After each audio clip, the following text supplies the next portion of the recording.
and welcome to Wednesday's Total Soccer Show. I am Daryl Grove, and I'm joined by a man who I think would score well in a real-life FIFA 17 drill. It's Taylor Rockwell. Hello. Hello. I appreciate that. I'm not sure if I would, and I don't think I want to try. I think, much like Sasha Kleston, you'd be the guy to figure it out. See, I appreciate that. I thought you were going to go with, much like Sasha Kleston, I'd be the one to run my mouth. You also would be that. Yeah, that's true. I imagine I would struggle with it. I think you would sort of put me off. I'd be Steve Birnbaum, basically. Okay, I see. I think he ends up winning, though. What we're talking about is, I guess, like some MLS players did a head-to-head competition to kind of recreate the FIFA drills that are available in FIFA 17. Yeah. And it's a comedic effect for different reasons. I've just realised it's definitely part of an EA Sports MLS sponsorship deal. You think? Yeah. But it's definitely one of the better sponsorship deals I've seen. That's true. What gave it away when every player was in their club team full kit uniform and EA Sports was everywhere? Is that what gave it away? I like to imagine someone watching that and being like, wow, the new FIFA's really real life. It could be. You You don't see know. every bristle on that Kleston moustache. You really can. You get an up-close and personal look at that mustache. More on FIFA 17 drills in today's Total Soccer Show Scouting Network updates Yep. at the end of the show. But first, it's Listener Question Day. It sure is. We've got 3 very varied, very interesting listener questions for you on today's show. Should we get straight to it, Taylor? Sure. What's the first question? Up first, we have a question from Andy Hollums, who asks, why is there no team with London in the name? Other big European cities have such teams, for example, PSG, Real Madrid, Barcelona, Hertha Berlin, Roma, and Bayern Munich, and British cities do as well. You've got Manchester and Liverpool, obviously. So why is there no London United or London City, London FC, maybe Royal London? What makes London different? So I've done a bit more research than you have on this one, Mr. Grove. Do you have a guess, speculation, slightly informed opinion? So, yeah, my guess is... Well, my initial thought is London is too big to have one team. London is really a collection of boroughs, and that's why you end up with sort of more regionally named teams, right? Exactly. But then... That makes sense to me, but then I think of the examples of, Paris or Munich or Rome and how that's different. And the only thing I can think is that maybe because football started earlier in England than elsewhere, that's why there were sort of more teams concentrated early on. And and that's pretty much it. It is? You just said, yeah. I mean, yeah, Points. More or less. Chris Hardwick would give me points for that. I think so. I think the other thing there, I think maybe this relates, is that like in a lot of those cities, it hasn't always been historically the case that the most industrial areas are the ones that are like the most successful when it comes to soccer. Yeah, because PSG famously wasn't that popular a team until kind of recently. Right, it was like Lyon that ran what, like 7 or 8 league titles in a row. But yeah, it's partially like how early on soccer developed in England in relation to the development of urbanization and whatnot. But the bigger thing I think is the size of London. It's twice the size of Manchester. It's 15 times the size of Liverpool. The population reflects that, and so basically you have so many people spread out across such an area that essentially any team that tried to call itself London FC would be the most hated team in the city, because there's no way somebody from the northwest London is going to appreciate if a team from southwest calls themselves London FC. And there's also the idea that, I get the Manchester-Liverpool thing. You've got to remember that London as a city is just gigantic compared to anywhere else in England. Like Manchester and Birmingham are, decent-sized cities, but London is an absolute behemoth. That's why, like Manchester has Manchester United, Manchester City, it has Oldham in Greater Manchester. There are probably some smaller teams sprinkled in there as well. Apologies to anyone who didn't get mentioned. Bury, maybe, on the outskirts.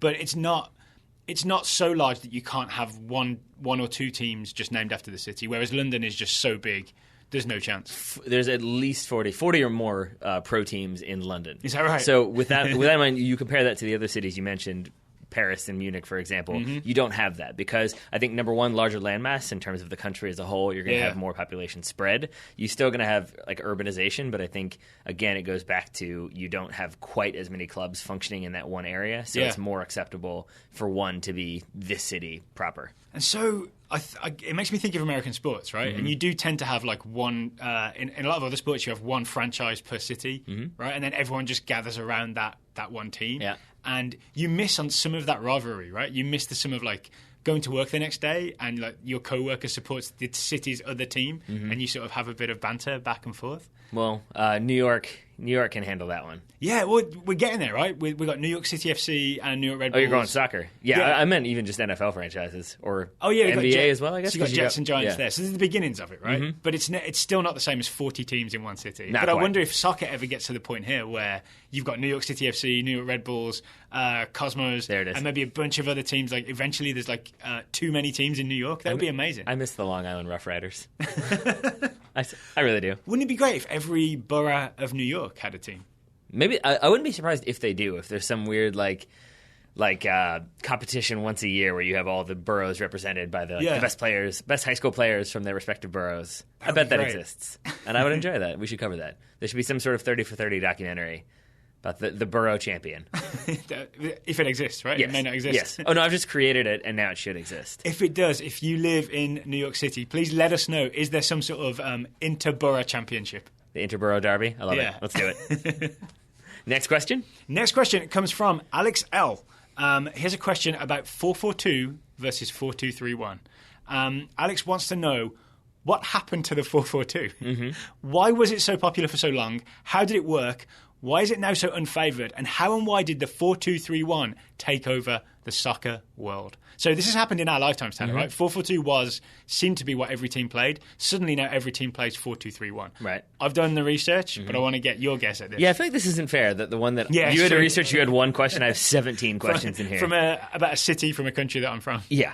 I'm just going to take two parts of this because I have two guesses. Okay. One of them is informed directly by Sir Alex Ferguson. Because there was the time that I asked him, do you think that you guys are going to play a 4-4-2? To which he responded, Manchester United has never played a 4-4-2. Right. We don't play that. But it looks like that because that's kind of the system they have. But then a lot of times you'll have that support striker dropping deep. You'll have the wingers or the midfielders, wide midfielders playing farther forward. Yeah. All of a sudden that looks more like a 4-2-3-1. Yep. So I think part of it is that formations are fluid. It's not always necessarily quite as like rigid as we say it is when it's a 4-4-2 versus a 4-2-3-1. Yeah. But I also think my guess would be, and the name that comes to mind is Claude Makelele, and the idea that like you have specific players who can do a specific job, and that tends to lean itself towards like you have this defensive midfielder, partner him with another defensive midfielder, now you've got numbers in midfield and you always have an advantage. So I feel like maybe it was this shift towards if we get more midfielders, we can have better possession and we outnumber them in the middle of the field.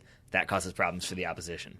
You're basically right, yeah. So I'll get into some more of the... Oh, you got more to say? And my final point would be, with all of that said, the 4-4-2 still very much exists. Does it? Aside from Leicester, Atletico Madrid would be the big one. They play just a straight 4-4-2. That's true. They just do it in such a different way than I think teams have in the past. Yeah. I mean, Real Madrid, I think, won like 13 games straight when they won La Decima, playing a 4-4-2. Yeah. I think they did the same last season as well. So there's still some teams out there who use it. But 4-2-3-1 is dominant, whereas 4-4-2 used to be dominant. Very true. All right, so we'll start real basic with this then.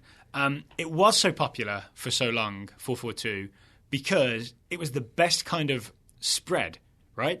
Because soccer is all about, more or less, you're going to have to give up something, right? Because you only have 10 outfield players to cover the whole field, so you have to give up something. 4-4-2 is a good way of having, 4 defenders, 4 midfielders, 2 strikers, a little bit of everything. Everything's good. It's also very simple, right? You'll notice a lot of sort of amateur teams, like when we play on Sundays, a lot of teams will play 4-4-2 because it's really easy to do, right? It's not too complicated. There's a band of 4 defenders, band of 4 midfielders, 2 strikers. Really simple. But like you said, what happened is certain clever teams in the late 90s started overwhelming those 2-man central midfields. Because if you can get 3 midfielders in there, suddenly you have a numerical advantage, and it's your team playing a 4-4-2 gets absolutely drowned out. So that's the main reason why this switch has happened, is that playing a 4-2-3-1 gives you much more, many more players in central midfield, and is the end of 4-4-2. Right. But I think part of the reason why, and this is just occurring to me now, again, this is firsthand experience from Richmond Kickers head coach Lee Calishaw, who I remember was one of the first coaches that I knew of to play a 4-5-1, which is essentially what a 4-2-3-1 is. Yeah. And he at the time got so much stick. I remember hearing from opposition coaches in the newspaper, that's still a thing, kids out there, just about how it was like cowardly and it was unfair and it wasn't an okay approach to soccer. Yeah. And I think that 4-4-2 was more representative of like free-flowing attacking. You've got 2 players committed to scoring goals. You've got the wingers pumping balls in. 4-2-3-1, it's more defensive-minded. Well, the main thing is the strikers, right? Having 2 strikers is like a signal of intent, like we are attacking, right? Whereas 4-5-1 was more like, all right, we surrender the idea of having two attackers. We're going to go more defensive and fill the midfield. But 4-2-3-1 is kind of the best of both worlds because you end up with those two dedicated defensive midfielders, then three attackers and one striker. So you can argue that it's still four attackers at least. Right? Yeah. Instead of one attacker, which is what a 4-5-1 really is. Right. The man to turn to for the real knowledge on this is Mr. Jonathan Wilson. Shock. Shock of all shocks. I always say of The Guardian, but he's actually a freelancer, I think. He writes for many publications. But he has Jonathan a Guardian... Wilson of the Jonathan Wilson. Yeah, writer of Inverting the Pyramid, the great tactical history book. He has a great article published in 2008 that's all about sort of the switch from 4-4-2 to 4-2-3-1. He traces it back to 91 to 92 that season. That's the first time that a coach, it was a guy called Juanma Lillo in Spain, put a name on it. He was coaching Real Sociedad in 91-92, played 4-2-3-1, did quite well in the Segunda Division in Spain. Then he went to Salamanca and did it there, got promoted from the Segunda up to La Liga, and apparently it's sort of spread from there. And by like the sort of 2000 or so, it had become really popular, 4-2-3-1 in Spain, and then eventually it spreads to the rest of the world. Right. But the interesting thing is, this is the really interesting part of this article. It's the thing you said about Ferguson. Even though everybody thought of his Manchester United teams as 4-4-2, really one of the strikers came a little deeper, and often two of the midfielders could sit deeper. So it really was a 4-2-3-1, but no one put a name on it. Right. Juanma Lillo was the first to say, this is a 4-2-3-1. Interesting. And there's this argument that once you name something, it becomes real. And then other teams can copy it because it's got a name. Right. Do you know what I'm saying? I think that was the addendum to Schrodinger's cat, right? It's once you name the cat Larry, it becomes a cat. That's how it works, right? I don't know. Is that the end of... No, it's not. Completely. It's just the existence of the cat, or whether it's dead, I think is what it is. But anyway. But it is true, right? Once you name something, it's real, right? And that's what Lillo did. And he was only 29 at the time, so this was like a young, innovative coach. But now it's absolutely spread throughout, and more or less everybody plays it. Right. What I am curious to see, because like I think about the prevalence of the 4-4-2, and then 4-2-3-1 comes in, and it kind of is like the dominant fish in the lake, right? It kind of eats up all the 4-4-2s. And now my question is like, what is the next formation that will sort of be the one that is like the easy way to just destroy a team playing a 4-2-3-1? And you know it's out there. You know that will kind of come about, that it will be two central defenders, but then four midfielders in front of them, or some crazy situation that will allow them. And I know that there are like little things that coaches do, and like tinkering of individual coaches to play against teams in a 4-2-3-1. Yeah. But I do think that there will be another shift 10 or 15 years from now that will just completely negate a 4-2-3-1. Well, let's think of it this way, right? So the 4-4-2 switched to 4-2-3-1 for a little while was happening but wasn't named, and then someone named it. Right. So probably the next evolution is going to be something that's happening with a 4-2-3-1 that we call a 4-2-3-1 with this weird twist, but it's actually becoming something else. And it could be things like Guardiola moving his fullbacks into central midfield, right? And then eventually that could get named 2 at the back, and then like 6 in midfield or whatever. You know what I'm saying? Like it could, like it just, when someone changes the numbers, it's just a reflection of sort of what's been happening anyway. I'm not convinced this fullbacks to central midfield thing actually works all the time with, especially with teams that aren't already dominant. I think it's too hard to do. So maybe that isn't the thing, but there may be something like that comes along. I'm thinking the 4-3-4-2 could do it. It would certainly be very successful if someone was allowed to do that. I mean, maybe it could. For a while, it looked like it was going to be the false 9, right? Right. You played essentially without a striker. Maybe you would lose the top band, or you'd have a 0 at the end. You'd play like a 4-6-0. Yeah, that could be the next. I think a lot of teams do that, especially against Pep Guardiola. Yeah. There's one more interesting twist on this Jonathan Wilson article. And again, you're doing the show notes today, right? I'll give you the link so you can put this in the show notes so people can find it. He credits the changes to the offside law in 1990 with sort of pushing towards this new formation. And here's why. The old offside law, if you were level with the last defender, you were offside. The new offside law in 1990 changed it so then you were onside. So it made it much harder to play an offside trap. I see, because that goes back to like I remember this from the gegenpressing articles, the meta-gegenpressing articles I've written, but that goes back to like the Saki idea of everybody has to be compact. Yep. So then if you basically have a more favorable offside rule, if everyone's compact, you've got a high line, it can be broke much more readily. Exactly. Wow. So that's what used to happen. People used to play, especially Saki's Milan, you played the 4-4-2, played it high, caught people offside, right? Once you stop doing that, the field gets stretched because you can't squeeze everybody up, right? So once the field gets stretched, then you need more than 3 bands of players. That's why 4-2-3-1 has 4 bands instead of 4-4-2's 3 bands. So this all makes sense. the field gets stretched, you need more layers of players. Then here's my question for you, which is the additional question from Alex. So what do you think, Daryl, made Leicester's throwback formation so effective? I think it was the compactness.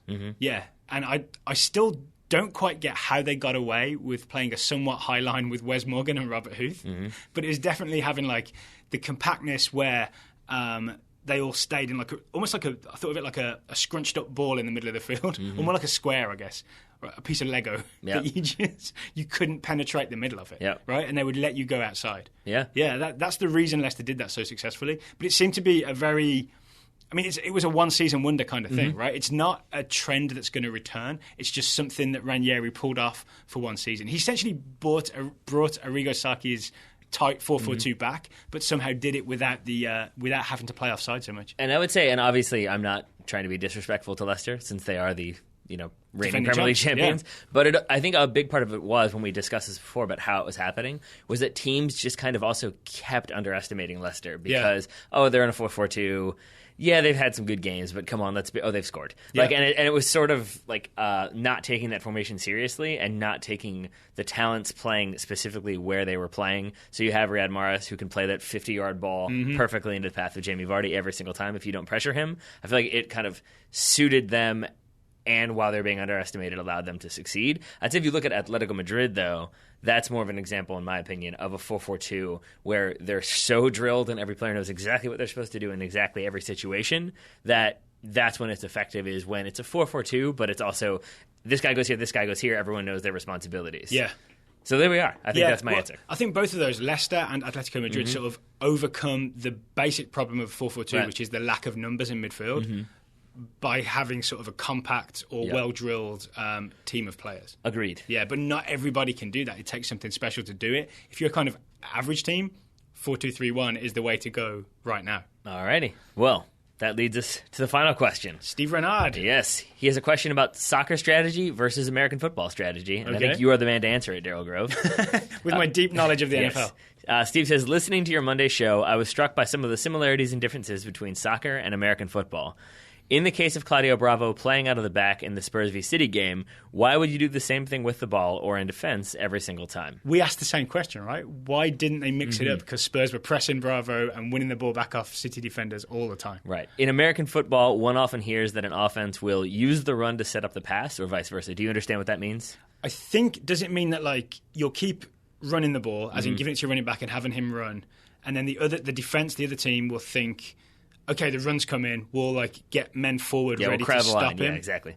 But then when they've crowded forward, then you go to a passing game and throw it over the top of the line. You got it. All right. More points for me. So Steve says, traditionally the best offenses will mix up their plays. I didn't realize we were doing points. You're just randomly assigning your points now. You're full on dictator. Only to me. The best offenses will mix up their plays so that some will go short, some will go long to keep the defense balanced and open up holes for one another. Yeah, that's what I just said. Yeah, more or less. Your discussion of Bravo playing it short to the center backs and refusing to go long made it sound like managers, and Pep in particular, treat this as a binary thing on a per game rather than per play basis.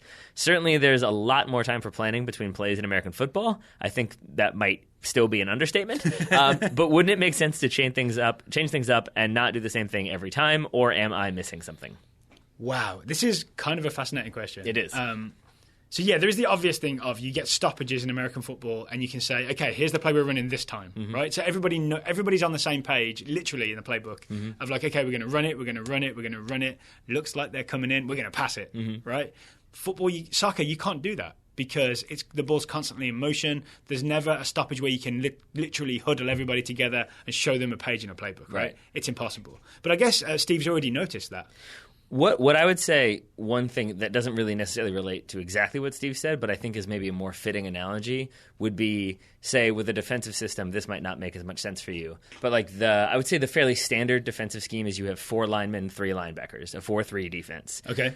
And then sometimes you'll have coaches who prefer a 3-4, where you have 3 linemen, 4 linebackers. Okay. And when you do that, I forget who the Redskins coach was who did this, but he had the wrong personnel for that and just kind of forced people into playing where they weren't used to playing, and it became a huge problem because nobody quite knew how to play the position that they were being assigned. I think that more relates to the Pep Guardiola scenario. When you have a coach who has like a specific scheme he wants to implement and maybe doesn't have the personnel or maybe can't quite make it work, you run into problems. Yeah, because, so Pep has deliberately stacked his team, Mm-hmm. his teams and his current team with players who can play the ball short and quick, right? So that's the Man City style is you go out, you play the ball short, quick, we move it up the field. I guess Claudio Bravo can't kick it long and expect Sergio Aguero to win a good percentage of aerial balls because he's not that big. Yeah. Right? Right. So maybe that's the thing. Yeah, you can't change the personnel. I mean, isn't an NFL roster gigantic compared to a soccer roster? With unlimited and substitutions. And you can switch, unlimited subs as well, yes, there's that. There's also, and I mean, yes, the stoppages of play are huge, but there's also the fact that there's literally a huddle before every single play. So everyone can come together and be told specifically what they're supposed to do for this specific play. And so, and I know that like Steve doesn't think that that's the case or could be the case with soccer, but it's more the point is that if you want to change it, so say Pep Guardiola were to say like every couple kicks, I want you to kick it long. How does Sergio Aguero know that's going to happen, or how does David Silva? So the only way. What if they got together before and said, "All right, Claudio Bravo is going to always pass it to the fullbacks. We're going to try and play our way out, but every 7th time, Claudio Bravo is going to kick it long and to the left. Right. And Sergio Aguero, you can chase that in that channel, run long and to the left. Right. It's not about him being tall and winning the header. It's about him knowing where that ball's going and he can run it down. And now every single time he kicks the ball, they all have to stop and be like, wait, was that 5? Was that 4? What was it? And then the other team will hear them being like, was it 5 or 6? And then all of a sudden, maybe you pick it up. Why are these guys counting? But that's my point, is that that requires communication. That requires someone saying, Sergio, this is number 7. And then like he's like, oh, right, I'm on it, you know? And whereas in football, you have the huddle where you can quietly say the play and then go out and do your thing. Yeah. In soccer, you can't quite do that as well. And so it's tougher to change things on the fly and get people on the same page. I guess as well, if we did every 7th time, we'll kick it long into the left, Sergio. The problem is that the 7th time might not actually be the optimum time. Right. Because there could be that... I don't know. Spurs have accidentally overloaded their right side with defence at that time, right? So why would you go to that? It's a terrible place to kick it at that time, right? Just because it's what's been pre-planned. I guess this gets more to soccer being a fluid game that changes and moves, and you've basically got to respond to the situation as it happens, as opposed to pre-planning what we're going to do. Right. Yeah. But I think this situation that we're talking about, though, with Pep, is a situation that's somewhat unique to Pep. Because again, this was something that happened at Barcelona when he was there, and then I think subsequent Barcelona coaches came under the same criticism of, we are doing this no matter what. Yeah. And it makes me feel a little bit, again, this is just complete speculation, not informed research, but that I think Pep Guardiola is very much a manager who believes we have a game plan, we have a strategy. If we execute that strategy, we win. If we're not winning, then we're not executing the strategy. So going back to the Spurs City thing, you're saying there was no way for him to say, all right, we're going to do plan B. It's more just do plan A better. Yeah, exactly. Yeah? I think it's that, Tottenham are pressing, that's fine. But we should still have, you should know to drop here, you should be there. You're not in the exact right position. So then we could have bypassed that press. Yeah. So I think that's maybe more his approach. So it's more about, I don't need a plan B because my plan A should be working, and if it's not, then something has gone wrong. I was about to say that Pep is being very sort of stubborn doing this, but didn't we do the exact same thing in our first CVSA game of the season? Yeah. All right, so if listeners will indulge us with a bit of amateur soccer for a second, all right, our first game of the season with new players, we wanted to play a high press and a pretty high line, right?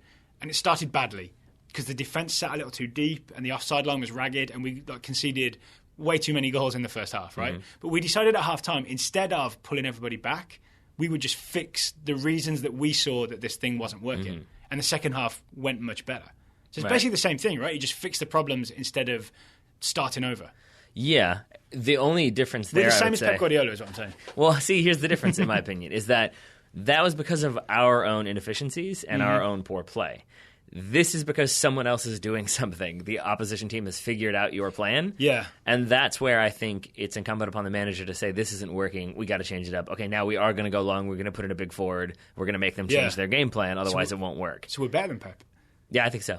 That's clearly what I'm getting at. So no, I guess I understand the kind of the consternation or confusion that insistence on passing out of the back might cause when teams have clearly picked up on what you're trying to do. And isn't actually the flip side of this, we talked about this already on Monday's show, but it's what Spurs were doing that was interesting, because they did have two different plans. And what they had was a trigger, right? The trigger was, when the ball goes to Claudio Bravo, then we all press. So that's almost like a design play. It's not we always all press all the time. It's we all press when Claudio Bravo gets the ball. Yeah. So that can be the same as a playbook is a trigger. A lot of gegenpressing teams have a trigger, right? We all go when this happens, not we all go all the time. I think that should be the name of Jurgen Klopp's book. That's what I'm stuck on. The trigger? No, we all go press all the time. All the time together, I think, is the end there. I like it. Any other thoughts on this? Is there anything from the NFL or from American football in general that soccer coaches could pull in and use? I mean, I think special teams for corner kicks? Well, that's the thing. I think the biggest thing is that you do have set pieces. You do have design plays when the opportunity presents itself. When there's the free kick, when there's a corner kick, teams do set up and run design plays. I think that corresponds, and I think teams could maybe be a little more creative in their approach because on the corners, just kicking it into the box and hoping somebody gets a head on it doesn't necessarily work as well as design set pieces to throw off the defense. Well, how about a rule change where you have a kicker? Where, for example, Chalanolu, could be just hired by someone to be a special free kick taker, and he could just stay on the bench and then come on when there's a free kick to be taken. I think you are not the first person to suggest that you should be able to sub on your specialist in the ideal moment. Or maybe, so Chalanolu is still pretty young, right? He's still good, but someone like Beckham could still be just a free kick taker. And you just bring him in for that moment, even though he's 40 now. Right? So I think actually now we've crossed into baseball. Because that's a designated hitter. Yeah. A designated free kick taker. Designated free kick taker. But then you'd also have weird plays where, okay, they're bringing Beckham on. He's definitely going to strike this. But then Beckham, rolls it to someone else and he shoots and no one expected that. Yeah. I mean, that works too. I'm still trying to rack my brain for other things that soccer teams could pull in from the NFL. I'm sure there are many, but I can't think of any on the fly. But if listeners have some... Coaches' headsets. That's a thing that should definitely happen. For what? And then every player has to have an earpiece? Yeah. Yeah. Although I think a lot of times those headsets connect them to the upstairs booth. Oh, not to the players on the field? Not necessarily. I think they usually have the backup quarterback has all the signals and whatnot. But maybe that's the future, right? Coach with a headset with a microphone. Have you seen Her? The Scarlett Johansson, Joaquin Phoenix film? You know the little earpiece he has? Yeah. That every player just has a little version of that. So then the players can hear the coach's instructions all the time. Nightmare. So Pep can be like, all right, now's the time, play it long, to the left. And all the City players know that that's coming. That would be a big problem. A lot of managers would love that. It would only be a problem because players would go deaf. Because there's no way that Pep Guardiola would, even knowing that everyone can now clearly hear him, would stop screaming. Right. And the same goes for most coaches. Well, you could turn the volume down. Yeah, so then you're going to have everybody fiddling with their earpiece in the middle of a play? Yeah, that's sure not to annoy. I'm not saying my plan is... All right, no points for that. No points. Should we maybe award some points by moving on to scouting? Yeah, let's move on to the Total Soccer Show Scouting Network. Is planned. Oh, before we do get into the scouting reports that we got today, we should mention the young Mr. Dembele, the Celtic 13-year-old player who made his debut for Celtic's under-20s. So we had some calls to maybe enter this young man into the TSS Scouting Network. My personal feeling is that... Too young? Too young, He's too young. 13's young. It's too much pressure to be having people Google searching your name. It felt weird to put Timothy Weah in when he was 15. Yeah. At 13, you're just barely a teenager. Yeah. I think that's too young. Yeah. Too much pressure. Because then we also go down to that, was it Rain Davis, I think it was, who signed for Manchester United when he was 9? Yeah. That's come on now. That's ridiculous. Yeah, I think it's a thing where we've got to set a bar, I guess. So you must be this tall to... take this ride. I think the 13-year-old has to properly know how to Google himself before we can assign someone else with a Google alert. I think you underestimate the computer talents of 13-year-olds. That's a distinct possibility. Given that my not yet 2-year-old nephew can completely navigate Netflix and an iPhone, I think you're probably right. Should we move on to the reports that we did have today? There, okay. So scouting reports coming in on promising players include. This report from Tom Miller about Manuel Locatelli, I believe, because he's going to be Italian. 18-year-old midfielder for AC Milan. Would you like to read this one? Because I know you're excited about this. Sure. Last week, Locatelli signed a new contract with Milan that will keep him at the club until 2020. He then came on as a sub this past weekend with his team trailing 3-2 to Sassuolo. Locatelli scored the equalizer with a really nice volley from outside the box, then burst into tears like a little kid. He was still crying in the post-game interview following Milan's eventual 4-3 victory.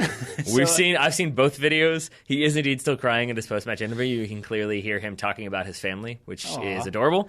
And you can, in the video of the goal, see him scoring an amazing goal. So yeah, I've seen the goal, and it is great, right? It's from distance, it's top corner. Also, that highlight video had sort of best moments, and it looks like he's kind of poloing it up, controlling the game, putting a few pinged passes out to the wings. Yeah, but with the body type of, I say, Xabi Alonso. Yeah. So he's got that tall, bigger kind of guy. imposing physicality, but calm on the ball. I didn't see the crying though. Yeah, it was real sweet. Aww. It was very adorable. All right, up next, David Lawrence Upton is scouting Lupton. David Lawrence Lupton. Sorry, my apologies. David Lawrence Lupton is scouting Nadiem Amiri, the 19-year-old attacking midfielder for Hoffenheim.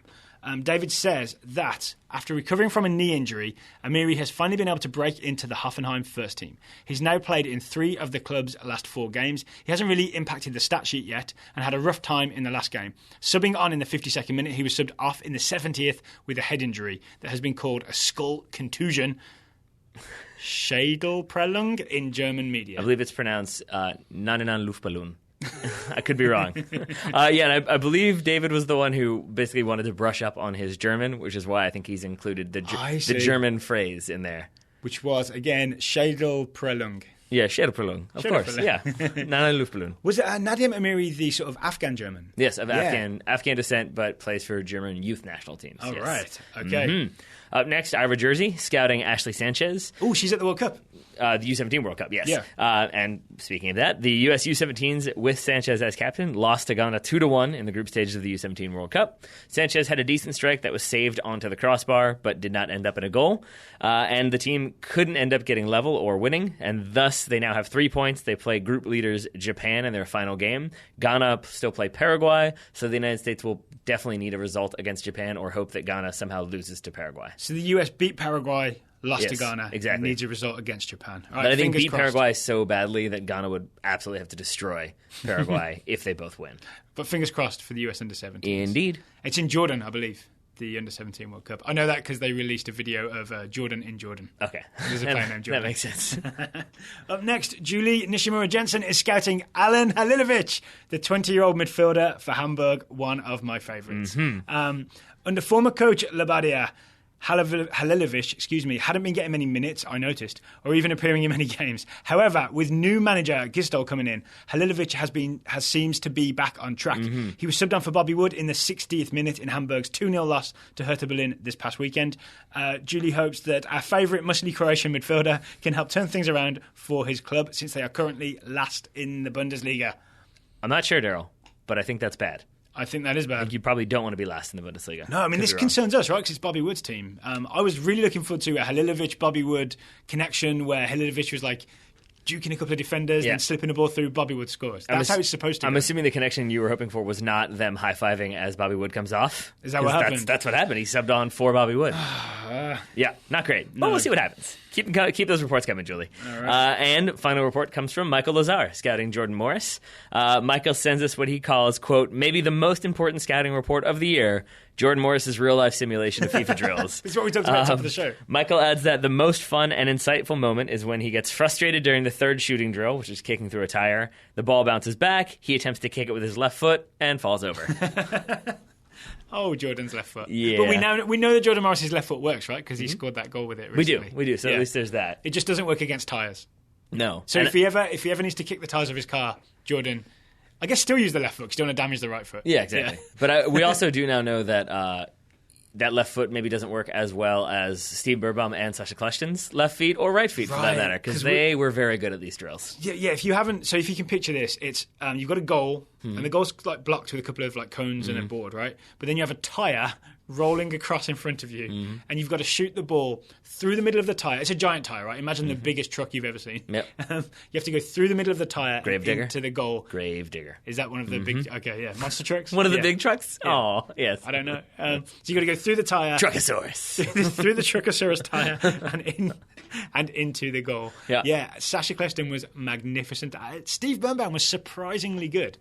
They both were surprisingly good, and as we said, Sasha Kleshten, quite the trash talker. Yeah. The thing that I enjoyed the most is... He kept calling Birnbaum DC. He did, and kept...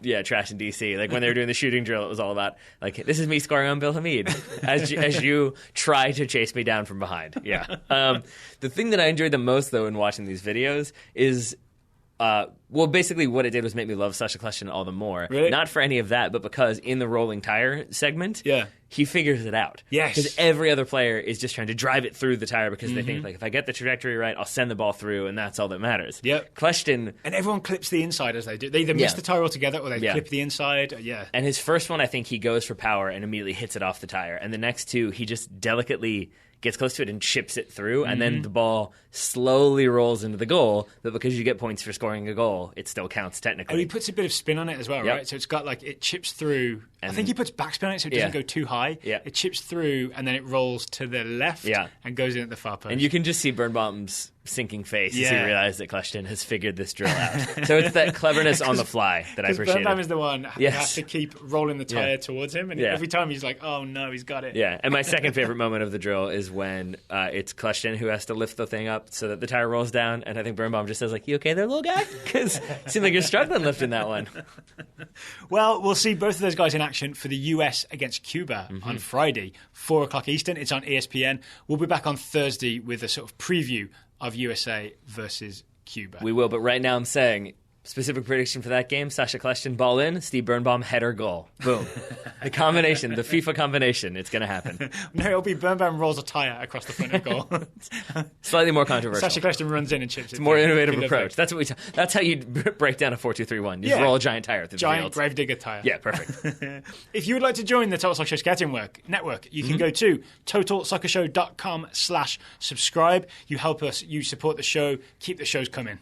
We'll keep the shows coming. Yes. if we can afford to do so. Indeed. As you said, Mr. Grove, coming up tomorrow, we're going to be doing our USA-Cuba, or Cuba-USA preview. Friday, we're going to be doing a kind of blended quick take, hot take with a normal review show, depending on the scoreline and how that game goes. Yeah, so there'll be no show. There'll be a show on Thursday, preview show. No show Friday morning because we'll be watching the game. We'll be putting out a review show for early Friday evening of USA v Cuba. Right. Until then, Taylor Rockwell, thank you for taking the time to talk to me today. Right back at you, buddy. Listeners, thank you for listening. We will talk to you again on Thursday.